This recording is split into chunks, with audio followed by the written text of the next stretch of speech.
صل وسلم يا سلام على النبي خير الأنام والآل والصحب الكرام. بسم الله الرحمن الرحيم. الحمد لله الذي أمرنا بالتسليم والرضا ونهانا عن الاعتراض والشقوى إلى غيره تعالى. أشهد أن لا إله إلا الله وحده لا شريك له جل وعلا، وأشهد أن سيدنا محمدا عبده ورسوله المعظم في الأرض والسماء. اللهم صل وسلم وبارك على سيدنا ومولانا محمد الموصوف بالصفا والوفاء وعلى آله وأصحابه وذريته ومن اقتفى. أما بعد. Yang kita hormati dan kita cintai para habaib dan para alim ulama, para muhibbin hadirin hadirat rahimakumullah. Alhamdulillah, puji dan syukur terlebih dahulu kita haturkan kehadirat Allah Subhanahu wa ta'ala yang telah mengumpulkan kita di dalam majlis ilmu ini, dan kita berharap kepada Allah agar selalu dikumpulkan dalam kebaikan dan takwa.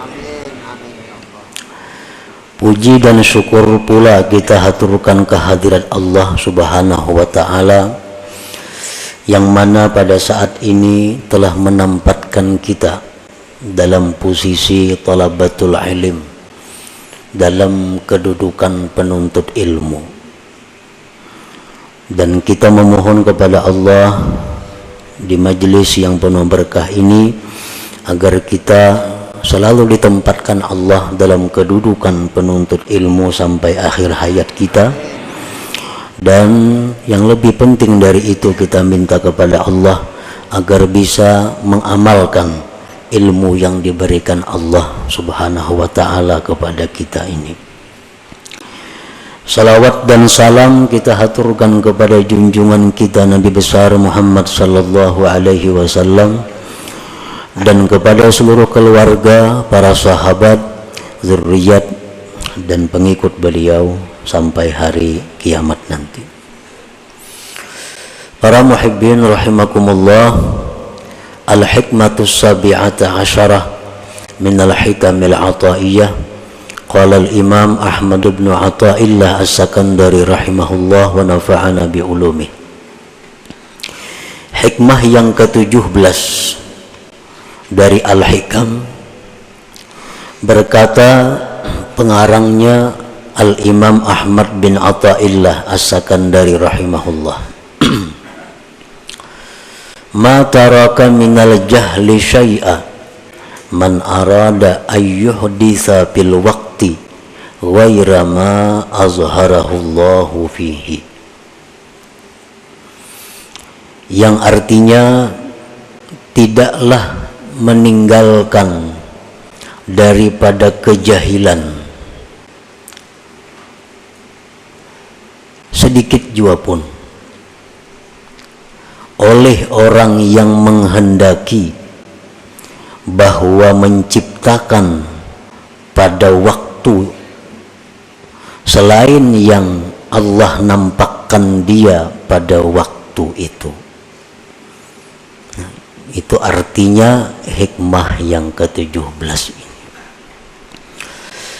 Para muhibbin rahimakumullah, adapun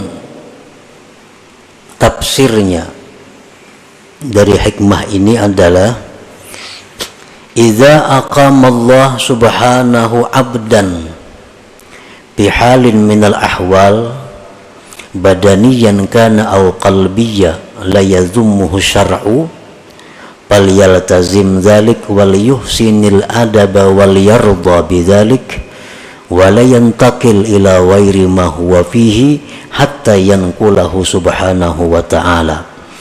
Fa in intaqala ila ghairi ma huwa fihi faqad jahila rabbah wal jahlu billah ajhalu minal jahlil murakkab.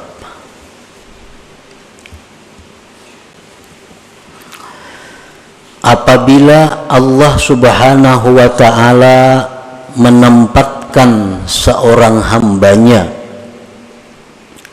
pada satu keadaan daripada keadaan-keadaan,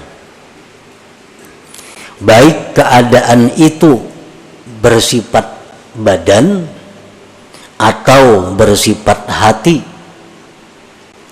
yang mana keadaan itu tidak dicela oleh syara, tidak dicela oleh agama, maka hendaklah dia melazimi keadaan itu dan baiklah adab kepada Allah, dan hendaklah ridha kepada Allah dengan demikian tadi, dan tidak berpindah kepada selain sesuatu yang adalah dia pada sesuatu itu, sehingga Allah yang memindahkannya. Apabila dia berpindah kepada selain sesuatu yang adalah dia pada sesuatu itu, maka berarti dia jahil dengan Tuhannya. Jahil dengan Allah itu lebih jahil daripada jahil murakkab. Nah, itu salah satu di antara sekian banyak tafsir uraian daripada hikmah yang ke-17 ini. Seorang hamba, ini hikmah yang ke-17 adalah merupakan adab seorang hamba Allah kepada Allah. Tata kerama bagaimana seorang hamba yang baik itu dengan Allah.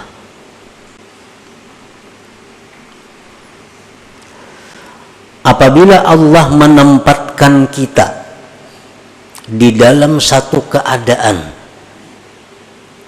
baik yang bersifat keadaan itu di badan kita atau hati kita, yang keadaan tadi jelas sudah tidak dicela oleh agama,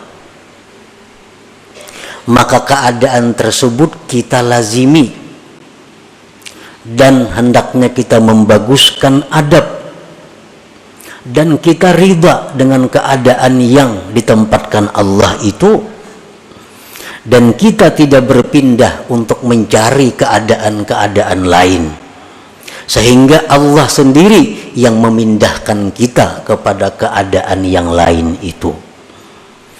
Apabila kita berpindah sendiri tanpa ada petunjuk dari Allah, maka berarti kita jahil dengan Allah. Sedangkan jahil dengan Allah itu lebih jahil daripada jahil murakkab.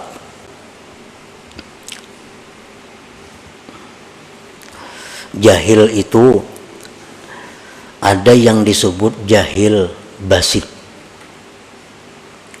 Jahil basit ini artinya orang yang tidak tahu sesuatu dan dia tahu dirinya tidak tahu sesuatu itu.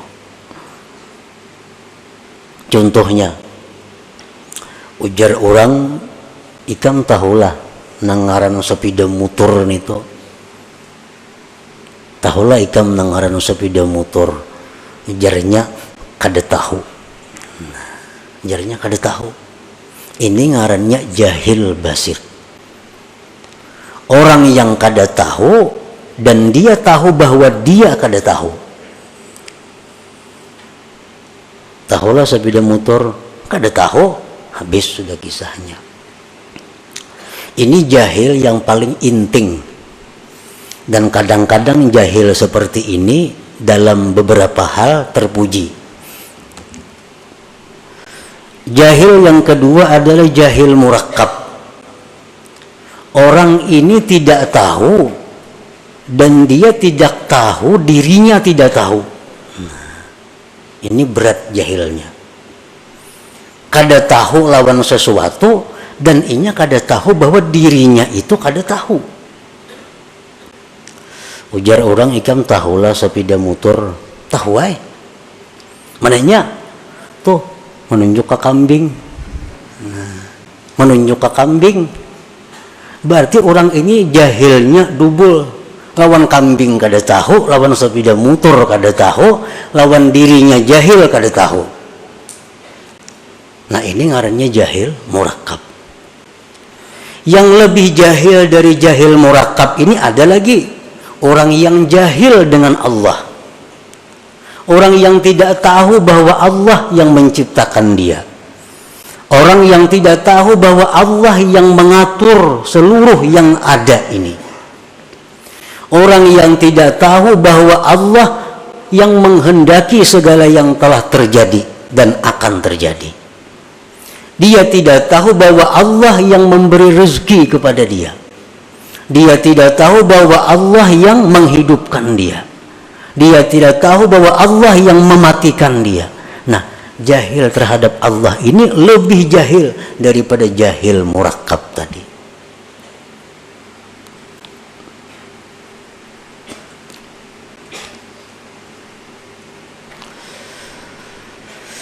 Nah, di antara kita mungkin kita kadang mengaku bahwa kita ini jahil dengan Allah. Mungkin kita kadang mengaku bahwa kita ini jahil dengan Allah. Tetapi perilaku kita, tutur kata kita, kelakuan kita, tindakan kita kadang-kadang itu menunjukkan bahwa kita ini jahil kepada Allah. Bujur aja kadang mengaku. Bujur aja tahu sifat 20, belajar bang sudah. Tahu ini perukunan. Tahu kitab tentang sifat ini macam-macam. Tetapi pada kenyataan dalam praktik menunjukkan bahwa dia itu jahil dengan Allah. Nah itu kebanyakan di antara kita. Takunin aja kita tahu sifat Allah, tahu.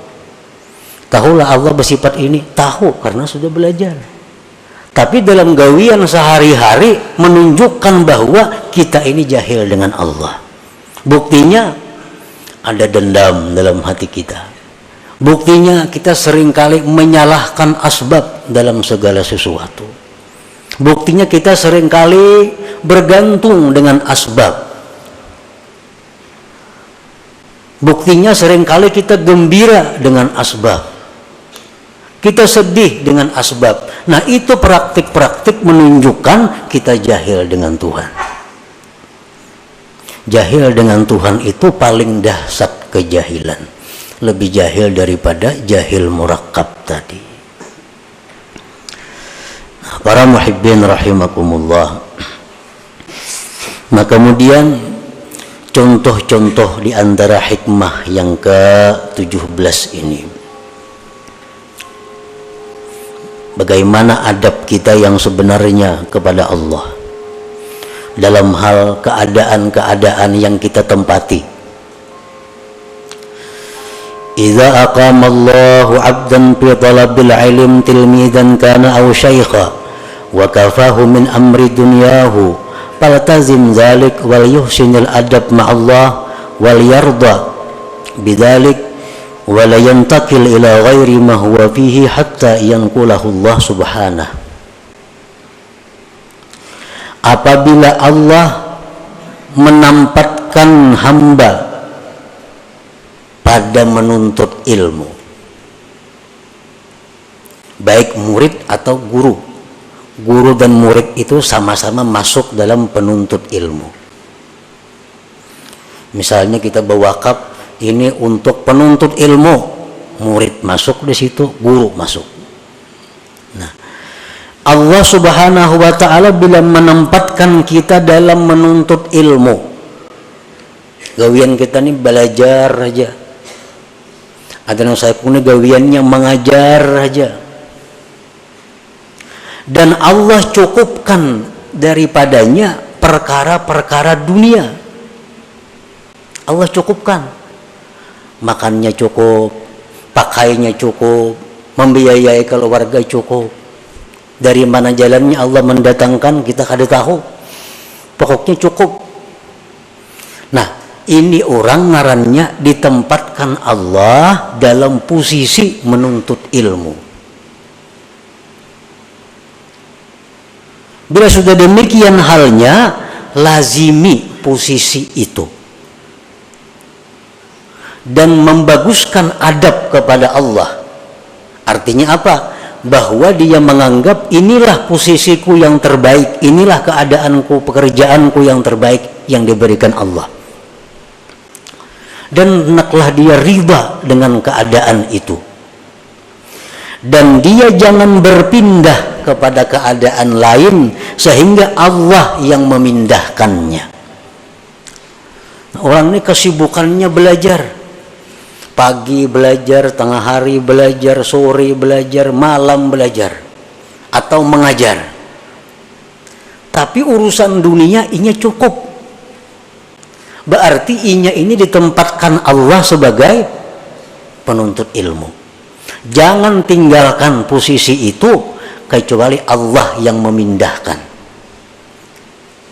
Jangan nak berampih nuntut ilmu, nak berpindah nuntut ilmu, nak berusaha. Nah, itu berpindah ngarannya. Nak berampih sama ajar, nak beramal aja lagi. Nah, ngarannya berpindah. Jangan, kecuali Allah yang memindahkan.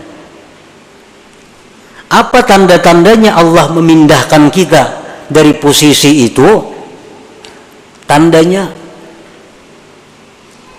dulu orang belajar lawan kita.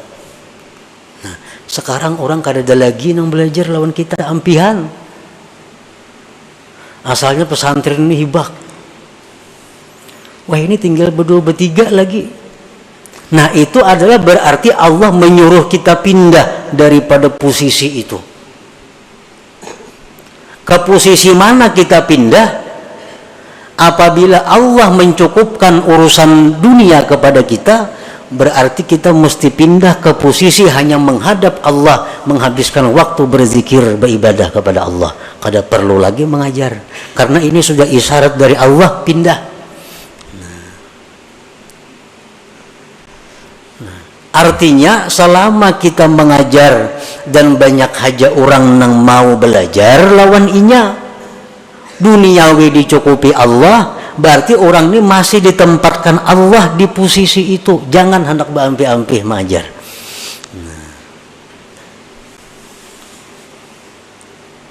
Orang hendak belajar lawan inya masih banyak, urusan dunia dicukupi Allah aja, berarti Allah masih merestui kita di posisi itu. Jangan pindah, jangan hendak dalam kamar aja bak urang bakhalwat, jangan, karena Allah masih menghendaki kita di posisi itu. Nah, kalau kita berpindah karena banyaknya menghadapi tantangan, banyaknya menghadapi rintangan, mah aku sudah ampih sama ajar muyak enggak ini caranya, bubar belajaran, aku nak istirahat, masuk kamar. Nah, ini orang ngarannya kada beradab dengan Allah, karena pindah posisi tanpa dipindahkan oleh Allah Subhanahu wa ta'ala. Nah, inilah salah satu contoh adab seseorang kepada yang dipilihkan oleh Allah. Contoh lain lagi, wa idza aqama Allahu 'abdan fi tijaratin aw sun'atin ma'as salamah fi dinihi wal muhafazah ala awradihi wal kifayah ala mu'nati man talzamuhu mu'natuhu falyaltazim dzalik wal yuhsinul adab ma'allah wal yarda bidzalik wa la yantakil ila ghairi ma huwa fihi hatta yanqulahu Allah subhanahu. Apabila Allah menempatkan seseorang hamba dalam perdagangan atau pekerjaan lain, kita ditempatkan Allah jadi pedagang atau pengusaha lainnya. Dalam berdagang itu, bekerja itu, agama kita ini selamat. Agama selamat. Artinya usaha-usaha kita ini tidak melanggar hukum Allah. Kan kadang-kadang ada usaha tuh nang bila kada melanggar hukum Tuhan kada dapat. Bila orang kada menyuguk kada dapat gawian. Nah, itu ada usaha. Ini sudah jelas Allah kada menempatkan di situ. Nah, usahanya ini dalam menjalankan usaha itu agamanya selamat. Nang haram-haram kada digawinya, kawah aja, maju aja usahanya. Yang wajib-wajib kada ditinggalakannya, maju aja usahanya. Dan mengekali wirid-wiridnya, wirid kada terganggu. Sembahyang berjamaah 5 waktu kada terganggu. Baca Quran hari-hari sekian juz kada terganggu. Salawat sekian kada terganggu. Zikir kada terganggu. Ke majlis taklim kada terganggu. Dan usaha tadi mencukupi menghidupi keluarganya. Nah, berarti orang ini ditempatkan Allah pada posisi berdagang atau bekerja. Usaha untungnya cukup membiayai hidup sekeluargaan. Dalam menjalankan usaha itunya kada ada berdusta. Payu aja kada berdusta, kada menyuguk, nang wajib tak kerjaakan, sembahyang berjamaah terlaksana, menuntut ilmu kawa, wirid-wirid tak baca. Berarti dia ditempatkan Allah di situ. Jangan hendak pindah. Jangan hendak pindah kecuali Allah yang memindah. Apa tandanya Allah memindah? Apabila antara lain dalam menjalankan usaha itu sudah kada kau menghindari nang haram. Nah, usaha aku ini bila kada menggawi nang haram kada jalan. Ya tadi bila kada nyogok kada dapat duit. Adalah gawian nang kaya itu banyak. 10% kan kepala ini, 10%, 2% kan kepala ini, kepala dinas ini. Bila kada kaya itu kalau dapat gawian. Nah, ini menunjukkan usaha ini tidak diridhai Allah. Nah, kalau demikian halnya dia wajib pindah usaha lain. Nah, itu alamat artinya Allah menyuruh pindah. Nah, cari pekerjaan-pekerjaan lain.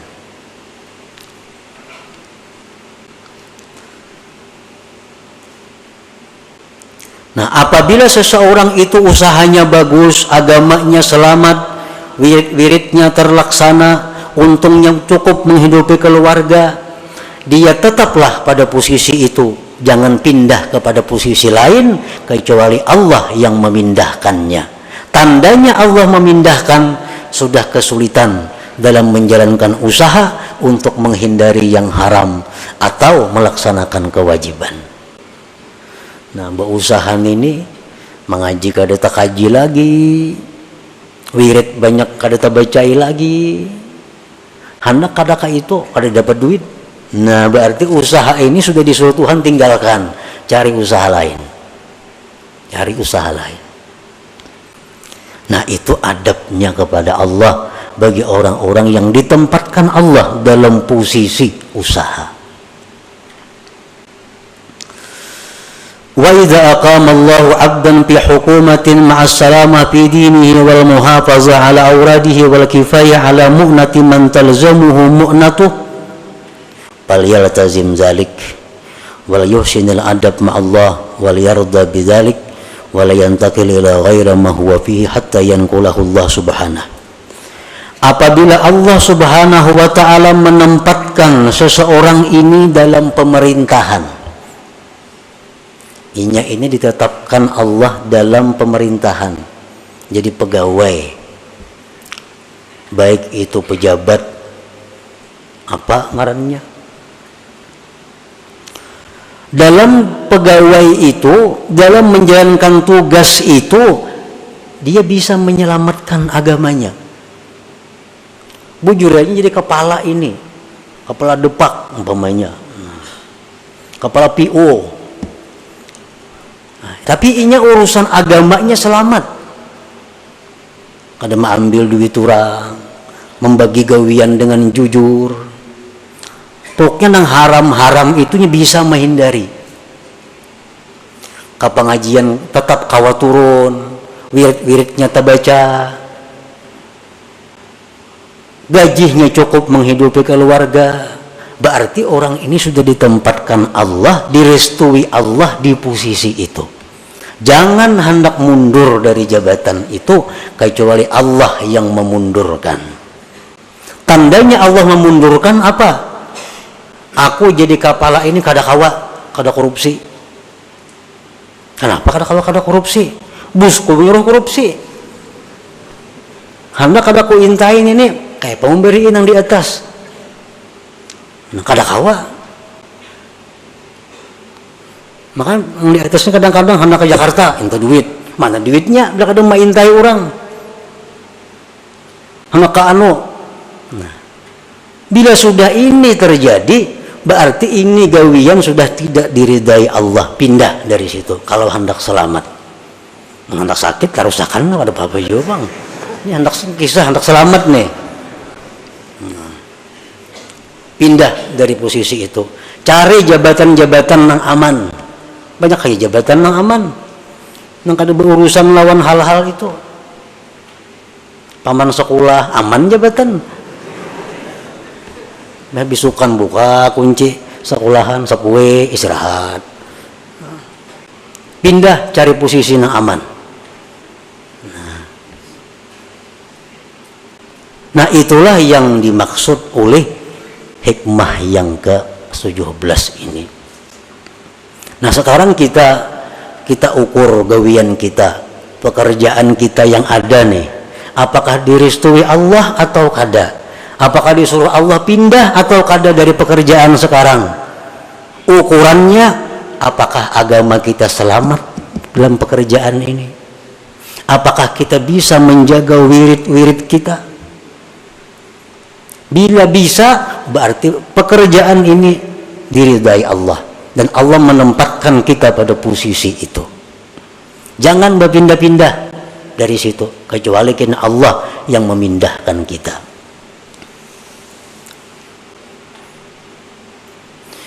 Wa idza aqama Allahu 'abdan fi faqrin fa sabara wa radiya bidzalik fala yatlub min Allahi al-ghina hatta yughniyahu Allah ta'ala bila talabin minhu. Apabila Allah menempatkan seorang hamba dalam posisi fakir. Nah, ada orang yang ditempatkan Allah dalam posisi fakir. Fakir ini artinya orang yang memerlukan biaya sehari 15.000 rupiah. Tapi yang ia dapatkan hanya 6.000 atau kurang lebih itu. Ini fakir. Inya perlu sehari ini menghidupi keluarganya 20.000. Usaha yang didapatnya hanya 7.000. Nah ini fakir. Apabila Allah menempatkan seseorang hamba dalam posisi fakir, tapi inya sabar, inya ridha aja, kada jadi pikiran, beramal lancar, nuntut ilmu lancar, padahal duit sakit. Nah, fala yatlub minallahi al-ghina, jangan hendak minta kaya kepada Allah. Jangan hendak minta luas rezeki kepada Allah, sehingga Allah nantinya sendiri yang mengayakan dia tanpa permintaan daripada dia. Tunggu aja, hadangi aja. Bila kada sugih di dunia, di akhirat kena sugihnya. Nah itu contoh orang yang beradab dengan Allah Subhanahu wa ta'ala. Nah ini contoh-contoh yang bersangkutan dengan badan. Wa iza aqama Allahu 'abdan fi hali qabdin fala yatlub min Allahil basta hatta yanqulahu Allah ila halil basti. Apabila Allah Subhanahu wa ta'ala menempatkan seorang hamba pada keadaan sedih. Nah kadang-kadang bisa datang dalam hati kita ini keadaan kacau. Padahal kada ada sebab apa-apa. Kita kada kekurangan apa, kita kada kehilangan apa, tapi kadang-kadang datang dalam hati kita ada perasaan-perasaan yang sedih, risau. Dalam istilah tasawuf disebut kabat ngarannya. Nah, bila kita datang hal seperti itu, kita jangan hendak menghilangkan itu. Apa nak keluar rumah nah kepala asa pusing, jangan. Atau berdoa lawan Tuhan, ya Allah hilangkanlah perasaan kada nyaman. Jangan. Hadapi perasaan yang kada nyaman itu sampai kena Allah sendiri yang menggantikan keadaan itu kepada keadaan gembira. Bawa berzikir, bawa berselawat, sampai kena hati nyaman seorangannya, hati lapang seorangannya. Nah, ini contoh keadaan hati orang yang beradab kepada Allah Subhanahu wa taala. Man arafa rabbahu ahabbah wa man ahabbahu radiya bi hukmillah wa ikhtiyarihi lahu. Barang siapa yang mengenal Allah, dia pasti mencintai kepada Allah. Pasti mencintai kepada Allah. Asal bujur-bujur kita ini tahu tentang Allah, kita pasti katuju lawan Tuhan itu. Bila mana sudah kita cinta kepada Allah, kita pasti akan riba dan senang dengan apa yang dipilihkan Allah untuk kita. Kita pasti akan senang dengan apa yang diberikan Allah kepada kita. Nah, itulah para muhibbin rahimakumullah, sedikit tentang pembahasan hikmah yang ke-17 ini. Mudah-mudahan kita diberi Allah hidayah, taufik untuk bisa mengamalkan ilmu-ilmu yang diberikan Allah Subhanahu wa taala kepada kita ini. Ila hadratin Nabi sallallahu alaihi wasallam. Al-Fatihah. A'udzubillahi minasyaitonir rajim. Bismillahirrahmanirrahim. Iyyaka na'budu wa iyyaka nasta'in. Ihdinas siratal mustaqim. Shiratal ladzina an'amta 'alaihim. Ya Allah biha, ya Allah biha, ya Allah bi husnil khatimah. Ya Allah biha, ya Allah biha, ya Allah bi husnil khatimah. Ya Allah biha, ya Allah biha, ya Allah bi husnil khatimah. فيا أيها الرجل منه شفاعة صلوا عليه وسلموا تسليما اللهم صل وسلم